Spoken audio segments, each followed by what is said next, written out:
on a freestall dairy or on a dairy that was converting from an open lot, the majority of manure goes to the back end to a wastewater storage pond. Whether it gets scraped, whether it gets flushed, whether it gets vacuumed, it needs to be managed in a liquid form. With a compost bedded pack barn, you need a little bit more square footage than your freestall barn. We like to see a minimum of about 120 square foot to about 140 square foot of milk cow. That's a full barn. Each side is about 180 feet wide, whereas a freestall barn with 2 rows of freestalls is usually about 102 feet wide. So it's a little bit bigger, but there's a lot less concrete. Where the cows eat and where the water troughs are located, the rest, you dig it down and then you build your compost bedded pack in there. The compost barns don't need an exercise pen because they got that extra square footage. One of the advantages of freestall barns is you can really keep the cows very close to the feed and give them individual beds and keep it very clean, maybe a little bit easier to maintain than a compost barn.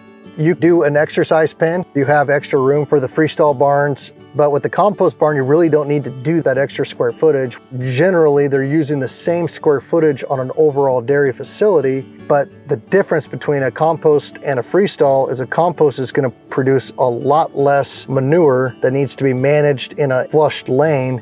In a freestall barn, you're gonna capture pretty much 100% of everything the cow excretes. All the urine, all the manure. If you're not using your exercise pen, typically you flush that or you vacuum it or you scrape that manure. If it gets into a liquid stream, then you have to manage it on your fields as well. It's a lot more manure you got to deal with. In a compost barn, one of the cons to a bedded pack barn is if you're doing a digester project, you're not going to be producing as many volatile solids that go into your wastewater stream to produce as much biogas that could be captured in a digester project that could create energy. We highly recommend, bringing in a consultant that understands these opportunities. On a freestall barn, you're bringing in bedding at least a couple times a week. You also have all the loops to maintain that do occasionally break. Both barns require fans to help with cow cooling. In a compost barn, there's moisture in the composting process, and you want good airflow. My grandfather immigrated from Switzerland in the 20s. Worked some odd jobs, first in Wisconsin and then picked up milk here in California. Started the dairy with a partner in the 40s. My dad took over from him, and Jared and I are third generation here. CDFA has the alternative manure management program, the AMMP program. We were thinking about compost bed pack barn. We found that it was going to be our best fit. We spoke with other dairymen that have this practice and visited other barns to figure out what was going to be the best layout for us. A compost bed pack barn was going to do 2 things. It was going to eliminate emissions as well as cow comfort. They were housed in free stalls and manure was going through the separators into the lagoon. It's less wet manure that we have to handle and less manure going into the separators, therefore going into the lagoon.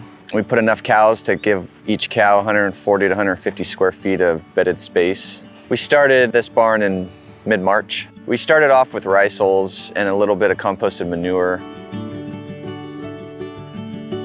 We manage the barn by rototilling it every day, each morning, down to 16 inches of depth. That is key to us because we wanted to make sure we had enough depth in our bedding. To make sure the bedding was dry, we wanted to make sure that the cows were comfortable when they lay down, and the fluffiness is key to that, and dryness. Occasionally, we will have to clean out some of the wet spot. We manage it by dryness. As long as the bedding stays dry, that's our goal. It could be really dusty if it's dry. If it's too wet, it could be a stocking density issue or cows bunching in certain areas, and then we'll have to clean out the wet manure and replace it with dry carbon. We'll stick with rice hulls in the bedded pack.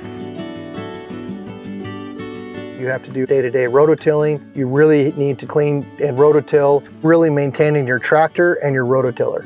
Those are the 2 most critical components to the maintenance of your bedded pack barn. You have to have backup tractors, backup rototillers. Throughout the year, as the bed pack fills up, working with your export of your manure cycles and your crop rotations, export it or haul it to your fields. They don't dry out as much, so you'll need to provide some dry material to keep them going. Bring in some additional carbon material, such as almond shell or rice hulls, to help keep the moisture content in your bed pack.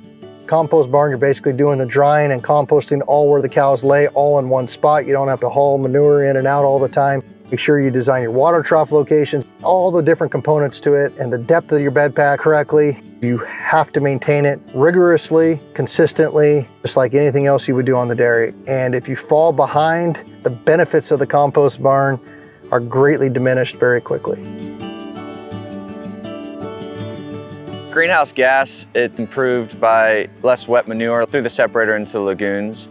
Cow health, it's benefited because it's less time on concrete. Cows can lay down comfortably. 15 to 20 inches of bedded material, the cows took it very easy.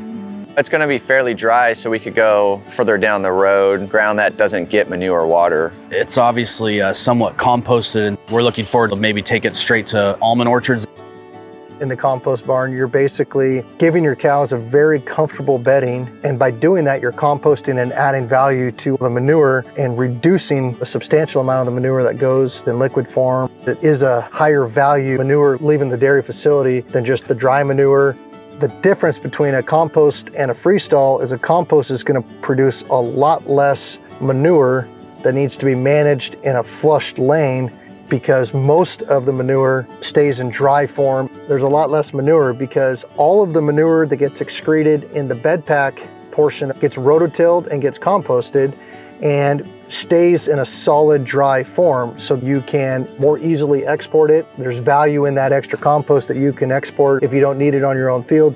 It's a little bit easier to manage and to balance your nutrient management plan counting without having to put in additional separation and treatment on the back end of your wastewater pond. We had a pretty good experience with the application process. So we hired a third party to handle the application for us. They asked us questions and filled out the entire application for a fee. That's reimbursed also through the program. The construction process was fairly similar to any other barn. The third party handled all the permits. As far as reimbursements with CDFA, the third party continued to handle that through the whole process. My responsibility was to keep a copy of all the invoices. Once a quarter, I sent those invoices to the third party, and they wrote up an invoice for CDFA. They would send it to me. I signed it. About 30 days later, I would get the reimbursement check. We highly recommend bringing in a consultant that understands the geography of your dairy and water issues, land application issues. All these things need to be considered when making the best decision for a particular dairy. Make sure that you have financing through your bank, because you'll have to cover the initial expenses. Then it takes about a month or two to get reimbursed. I would say start early, do your homework, talk to other dairymen, get a couple of different designs. One of our designs had a pole running down the middle, and then another design did not have that pole. Just do a thorough application.